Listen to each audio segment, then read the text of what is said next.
রাতের ট্রেনের অভিজ্ঞতার উপর ভিত্তি করে একটি ভৌতিক কাহিনী তৈরি করেছি। এটি সংক্ষিপ্ত আকারে শুরু করব এবং ধাপে ধাপে বর্ণিত করব, তাই আপনারা গল্পটি শেষ পর্যন্ত শুনবেন। গল্পের শেষে খুবই মজাদার একটি ভৌতিক কাহিনী আছে, আপনারা শেষ পর্যন্ত শুনবেন গল্পটি। তাহলে চলুন শুরু করা যাক আজকের আমাদের গল্প, মৃত্যুঘাট স্টেশন। গল্পের সূচনা হয় এক সন্ধ্যায়। অরিন্দম চৌধুরী একজন বিখ্যাত ইতিহাসবিদ একটি গবেষণার কাজে পুরুলিয়ার একটি ছোট্ট গ্রামে যাচ্ছিলেন। তিনি শহর থেকে রাতের একটি ট্রেনে যাত্রা শুরু করেন। এই ট্রেনটি বিশেষ কারণেই রাতের ট্রেন নামে পরিচিত। এটি সন্ধ্যা 8টায় কলকাতা থেকে ছাড়ে এবং মধ্যরাতে একটি নির্জন স্টেশনে পৌঁছায়, যার নাম মৃত্যুঘাট স্টেশন। যাত্রার শুরুতে সব কিছু স্বাভাবিক ছিল। ট্রেনটি তার ছন্দে চলছিল আর যাত্রীদের মধ্যেও তেমন অস্বাভাবিক কিছু ছিল না। কিন্তু রাত বাড়ার সাথে সাথে অরিন্দম অনুভব করল কিছু অদ্ভুত পরিবর্তন। প্রথম অস্বাভাবিক ঘটনা ঘটে রাত 11টা নাগাদ। একটি নির্জন স্টেশনে ট্রেন থেমে যায়, কিন্তু অরিন্দম জানতেন এই স্টেশনের কোনো অস্তিত্ব নেই। ট্রেনের রুটে জানালার বাইরে তাকিয়ে তিনি দেখেন একটি পুরনো প্ল্যাটফর্ম, চারপাশ নিস্তব্ধ। স্টেশনের সাইনবোর্ডে লেখা ভয়ঙ্কর হাট স্টেশন। আশ্চর্যের বিষয়, এই নামটি তিনি আগে কখনো শুনেননি। ট্রেনের কয়েকজন যাত্রী নামতে শুরু করেন। অরিন্দম সাহস করে বাইরে যান। প্ল্যাটফর্মটি কেমন যেন মৃত, যেন বহু বছর ধরে ব্যবহারহীন। তিনি শুনতে পান দূর থেকে মৃদু কণ্ঠে কারো কান্নার শব্দ। হঠাৎ একটি সাদা শাড়ি পরা মেয়ের উপস্থিতি টের পান। তার মুখ অর্ধেক ঢাকা। সে অরিন্দমের দিকে তাকিয়ে হাসি দেয়, কিন্তু তার চোখে ছিল বিষণ্ণতার ছায়া। মেয়েটি আস্তে আস্তে বলে, আপনি ফিরে যান, এই ট্রেনটা অভিশপ্ত। এখানে যারা আসে তারা আর ফিরে যেতে পারে না। অরিন্দম ভয়ে অবাক হয়ে জানতে চান, তুমি কে, এখানে কি হচ্ছে? মেয়েটি কোনো উত্তর দিল না। সে অদৃশ্য হয়ে যায়। অরিন্দম দৌড়ে ট্রেনে ফিরে আসেন। তিনি লক্ষ্য করেন যাত্রীদের অর্ধেক ট্রেনে নেই। ট্রেনটি আবার চলতে শুরু করে, কিন্তু পরিবেশ সম্পূর্ণ বদলে যায়। প্রতিটি কামরায় আলো স্নান হয়ে আসে। পাশের একজন বৃদ্ধ যাত্রী তাকে জানালো, এই ট্রেনে 1 শতাব্দী আগে একটি দুর্ঘটনার শিকার হয়েছিল। সেই রাতের ট্রেনের যাত্রীরা সবাই মারা যায়। তারপর থেকে যারা এই ট্রেনে উঠে তারা অভিশপ্ত হয়। অরিন্দম বুঝতে পারেন তিনি একটি ফাঁদে পড়েছেন। কাহিনী শেষ করার আগে এই ট্রেন থেকে কিভাবে তিনি পালাবেন এবং অভিশাপের রহস্য কী তা প্রকাশ করতে আরও গভীর লেখার প্রয়োজন। অরিন্দম বুঝতে পারলেন তিনি এমন কিছুতে জড়িয়ে পড়েছেন যা তার জীবনে আগে কখনো ঘটেনি। ট্রেনটি তার ছন্দে চলতে শুরু করলেও চারপাশের পরিবেশ ক্রমশ আরও অস্বাভাবিক হয়ে উঠেছিল। জানালার বাইরে রাতের অন্ধকার যেন আরও গভীর, আরও ভারী হয়ে উঠেছে। ট্রেনের ভিতরে যাত্রীদের মধ্যে অদ্ভুত নীরবতা, কেউ কারোর সঙ্গে কথা বলছে না। অরিন্দম নিজেকে স্বাভাবিক রাখতে চাইলেন। তিনি ভাবলেন হয়তো সবটাই তার কল্পনা বা ক্লান্তির কারণে ভ্রম। কিন্তু পাশের কামরা থেকে একটি অদ্ভুত শব্দ শোনা গেল, যেন কেউ কারো নাম ধরে ডাকছে, আবার কাঁদছে। অরিন্দম সাহস করে পাশের কামরায় গেলেন। সেখানে মাত্র একজন লোক বসে আছেন, মাথা নিচু করে চুপচাপ। অরিন্দম তাকে জিজ্ঞাসা করলেন, ভাই আপনি কি এই ট্রেনের যাত্রী? কিছু শুনতে পাচ্ছেন? লোকটি ধীরে ধীরে মাথা তুলল। তার চোখ একদম সাদা, কোনো মনি নেই। সে নিচু গলায় বলল, তুমি পালাতে পারবে না। এই ট্রেন কারোর জন্য থামে না। একবার ঢুকলে এ থেকে বেরোনোর পথ নেই। অরিন্দম ভয়ে পালিয়ে এলেন। কামরাটি কেমন যেন ঠান্ডা হয়ে গিয়েছিল। তিনি দ্রুত নিজের আসনে ফিরে এলেন। ফিরে এসে তিনি নিজের ব্যাগ খুলে তার গবেষণার নোটগুলো দেখতে শুরু করলেন। তিনি পুরুলিয়ার একটি পুরনো জমিদার বাড়ির ইতিহাস নিয়ে কাজ করছিলেন। সেই জমিদার বাড়ির একটি কুখ্যাত কাহিনী ছিল। একটি পরিবারের সবাই এক রাতে রহস্যজনকভাবে মারা গিয়েছিল। তাদের মৃত্যুর কারণ জানা যায়নি, কিন্তু লোকমুখে শোনা যায় এই জমিদার পরিবারের উপর একটি অভিশাপ ছিল। অরিন্দম এবার লক্ষ্য করলেন তার নোটের ভেতর একটা পুরনো পাণ্ডুলিপি। তিনি সেটি আগে কখনো দেখেননি। তাতে লেখা ছিল, অভিশাপ থেকে মুক্তি পেতে চাইলে মৃত্যুঘাট স্টেশনে অপেক্ষা করো। তিনি অবাক হয়ে ভাবলেন, এটা কিভাবে তার নোটের ভিতরে এলো। কিন্তু তার মনে পড়ে গেল সেই সাদা শাড়ি পরা মেয়েটি বলেছিল, এই ট্রেন অভিশপ্ত, এখানে যারা আসে তারা আর ফিরে যেতে পারে না। মধ্যরাতের কিছুক্ষণ পরে ট্রেনটি হঠাৎ থেমে যায়। তিনি জানেন এটি হতে পারে একটি মৃত্যুঘাট স্টেশন। বাইরে তাকিয়ে তিনি দেখলেন চারপাশে ঘন কুয়াশা। স্টেশনের নামটি ঝুলছে, তাতে রক্তমাখা অক্ষরে লেখা মৃত্যুঘাট। অরিন্দম ট্রেন থেকে নেমে স্টেশনে পা রাখলেন। সেখানে অন্ধকারে কিছু ছায়ামূর্তি দেখা গেল। তাদের মুখ স্পষ্ট নয়, তারা যেন কারো প্রাচীন সুখের ভারে ক্লান্ত। স্টেশনের এক কোণে অরিন্দম একটি ছোট্ট ঘর দেখতে পান। সেখানে একটি টেবিলে পুরনো কাগজপত্র ছড়ানো। একটি চেয়ারে বসে আছে সেই সাদা শাড়ি পরা মেয়েটি। এবার তার মুখ স্পষ্ট দেখা যায়, তার চোখে গভীর সুখ, তার অভিশাপের চিহ্ন। মেয়েটি বলে, এই ট্রেনের যাত্রীদের মুক্তি পেতে হলে তোমাকে এই জমিদার পরিবারের অভিশাপ ভাঙতে হবে। তারা এই ট্রেনের মালিক ছিল।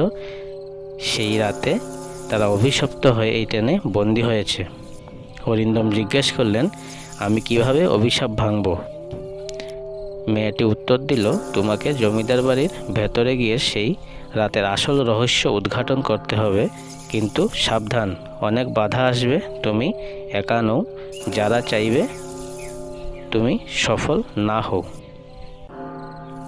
পরদিন ভোরে ট্রেনটি আবার চলতে শুরু করে এবং অরিন্দম পুরুলিয়া পৌঁছান। সেখান থেকে তিনি জমিদার বাড়ির দিকে যাত্রা করেন। বাড়িটি এখন পরিত্যক্ত এবং ভৌতিক কাহিনীর জন্য কুখ্যাত।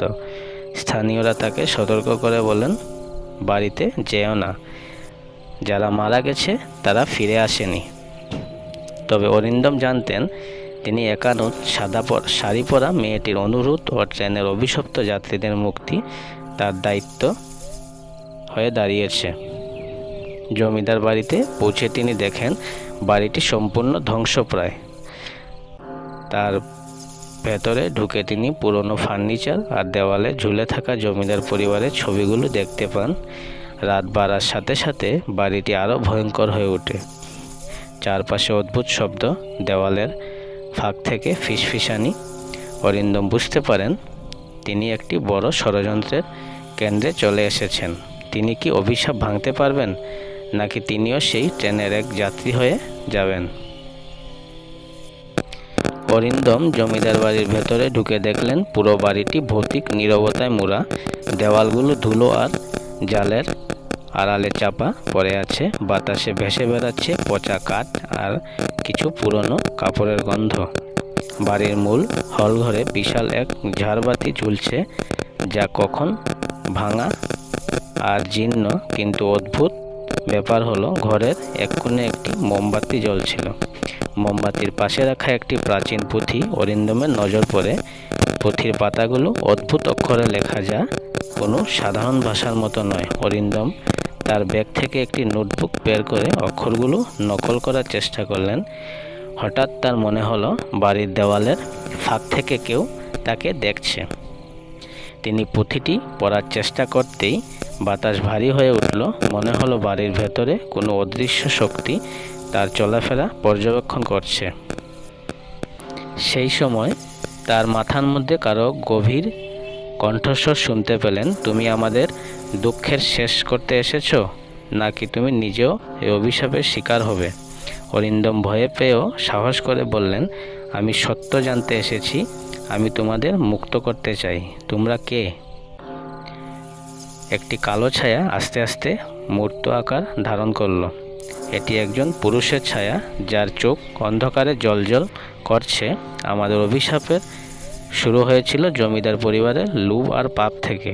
তুমি সত্য জানতে চাইলে দোতলার রাজকক্ষের গোপন দরজার ভেতর যাও, কিন্তু সতর্ক থেকো, তোমার সাহসই তোমার মন্ত্র। ছায়াটি মিলিয়ে যায় আর অরিন্দম দ্রুত দোতলার দিকে এগিয়ে যান। দোতলার সিঁড়িগুলো একেবারে ভাঙাচোরা। অরিন্দম এক ধাপ করে পা ফেলছিলেন। তিনি রাজকক্ষের দরবারে পৌঁছালেন। দরজাটির উপর সোনার কাজ করা একটি সিংহাসনের মুখ ছিল, কিন্তু সেটি ছিল রক্তের দাগে ভরা। দরজাটি ঠেলে তিনি ভেতরে প্রবেশ করেন। ভেতরে একটি বিশাল আয়না ছিল। আয়নার সামনে একটি চেয়ার, একজন মহিলার অব্যয় দেখা যাচ্ছিল। তার পরনে জমকানো পোশাক, গলায় ভারী গয়না, তার চুলগুলো এলোমেলো। মহিলাটি মুখ না ঘুরিয়ে বলল, তুমি জমিদার পরিবারের পাপের সাক্ষী হতে এসেছো? তাহলে শোনো কিভাবে এই বাড়ি অভিশপ্ত হলো। মহিলাটি জানালেন, জমিদার পরিবারের প্রধান রুদ্রপ্রতাপ সিংহ ছিলেন অত্যন্ত ক্ষমতালোভী। তিনি এক প্রাচীন মন্ত্রের সাহায্যে অমরত্বের সন্ধান করেছিলেন, কিন্তু সেই মন্ত্রটি ছিল অভিশপ্ত। মন্ত্রটি জপ করার জন্য একটি নির্দিষ্ট রাতে মানব বলির প্রয়োজন ছিল। রুদ্রপ্রতাপ তার নিজের পরিবারের একজন সদস্যকে বলি দিতে চেয়েছিলেন, কিন্তু পরিবারের বাকিরা বাধা দিলে তিনি ক্রোধে পুরো পরিবারকে হত্যা করেন। রুদ্রপ্রতাপের আত্মা কখনো এই বাড়িতে বন্দী এবং সেই রাতের বলির জন্য যারা এই বাড়িতে আসে তারা চিরকাল এই অভিশাপের শিকার হয়। ট্রেনও সেই অভিশাপের একটি অংশ। এটি রুদ্রপ্রতাপের আত্মার কাজ। সে তার বলি খুঁজে চলেছে। অরিন্দম জিজ্ঞেস করলেন, কিন্তু এই অভিশাপ ভাঙা সম্ভব যদি আমি রুদ্রপ্রতাপকে খুঁজে বের করি? মহিলাটি বলল, হ্যাঁ, অভিশাপ ভাঙা সম্ভব, কিন্তু তার জন্য তোমাকে রুদ্রপ্রতাপের আত্মার মুখোমুখি হতে হবে। সে অত্যন্ত শক্তিশালী। যদি তুমি ব্যর্থ হও, তুমি আর কখনো এই বাড়ি থেকে বের হতে পারবে না। অরিন্দম মহিলার কথা মতো বাড়ির সবচেয়ে গভীর কক্ষের দিকে এগোলেন। সেখানকার দেওয়ালে বিভিন্ন মানুষের মুখের অদ্ভুত ছাপ, যেন তারা যন্ত্রণায় চিৎকার করছে। শেষ কক্ষে তিনি প্রবেশ করতেই চারপাশের বাতাস থমকে গেল। ঘরের মাঝখানে একটি অদ্ভুত আসন, আর তাতে বসেছিল একটি ছায়ামূর্তি। রুদ্রপ্রতাপের আত্মা ধীরে ধীরে তার সামনে মূর্ত হয়ে উঠল। তার লাল জ্বলজ্বলে চোখ আর বিশাল দেহ দেখে অরিন্দম পিছিয়ে আসার কথা ভাবলেন, কিন্তু তিনি জানতেন এখনই পিছু হাঁটার সময় নয়। রুদ্রপ্রতাপ গর্জে উঠল, তুমি কেন এসেছো এখানে? তুমি কি আমার শক্তি নিতে চাও, নাকি তোমার জীবন উৎসর্গ করতে এসেছো? অরিন্দম ব্যাগ থেকে একটি পুঁথি বের করলেন, যেটি তিনি জমিদার বাড়ির মেঝে থেকে পেয়েছিলেন। তিনি বুঝতে পারলেন পুঁথির ভেতর লেখা মন্ত্রটি রুদ্রপ্রতাপের শক্তি ধ্বংস করতে পারে, কিন্তু মন্ত্রটি পড়তে গিয়ে তিনি অনুভব করলেন একটি অদৃশ্য শক্তি তাকে থামানোর চেষ্টা করছে। রুদ্রপ্রতাপ ক্রমশ তার দিকে এগিয়ে আসছিল। তার হাতে আগুনের শিখা জ্বলছিল, কিন্তু অরিন্দম পুরো শক্তি দিয়ে মন্ত্রটি পড়তে লাগলেন। ঘরের দেওয়াল কাঁপতে লাগলো। রুদ্রপ্রতাপ চিৎকার করে উঠল, থামো, না হলে তোমার জীবন শেষ হয়ে যাবে। অবশেষে মন্ত্রটি শেষ হতেই রুদ্রপ্রতাপের দেহ আগুনে ভস্মিত হয়ে গেল। ঘরটি হঠাৎ করে শান্ত হয়ে গেল। সমস্ত ছায়া মিলিয়ে গেল। জমিদার বাড়িটি যেন অভিশাপ থেকে মুক্তি পেল। অরিন্দম বাড়ি থেকে বেরিয়ে ট্রেনের দিকে ফিরে যান। তিনি দেখেন ট্রেনটি আবার তার আসল যাত্রীদের নিয়ে চলতে শুরু করেছে। সেই সাদা শাড়ি পরা মেয়েটি তাকে ধন্যবাদ জানিয়ে মিষ্টি হাসি দিয়ে মিলিয়ে যায়। অরিন্দম কলকাতায় ফিরে এসে এই অভিজ্ঞতা লিখে ফেললেন। তবে তিনি জানেন, কেউ যদি জমিদার বাড়ির গোপন রহস্য আবার উন্মোচনের চেষ্টা করে, তবে হয়তো এই অভিশাপ আবার ফিরে আসবে। গল্পটি এখানেই সমাপ্ত। গল্পটি আপনাদের কেমন লাগলো নিশ্চয়ই কমেন্টে জানাবেন। যদি ভালো লেগে থাকে তাহলে লাইক, কমেন্ট, শেয়ার এবং চ্যানেলটি সাবস্ক্রাইব করে রাখবেন, যাতে এ ধরনের গল্প প্রতিনিয়ত পেতে পারেন। তাহলে আজকের জন্য বিদায় নিচ্ছি। সবাই ভালো থাকবেন। দেখা হবে অন্য এক ভৌতিক গল্প নিয়ে আবার। সবাই ভালো থাকবেন। ধন্যবাদ।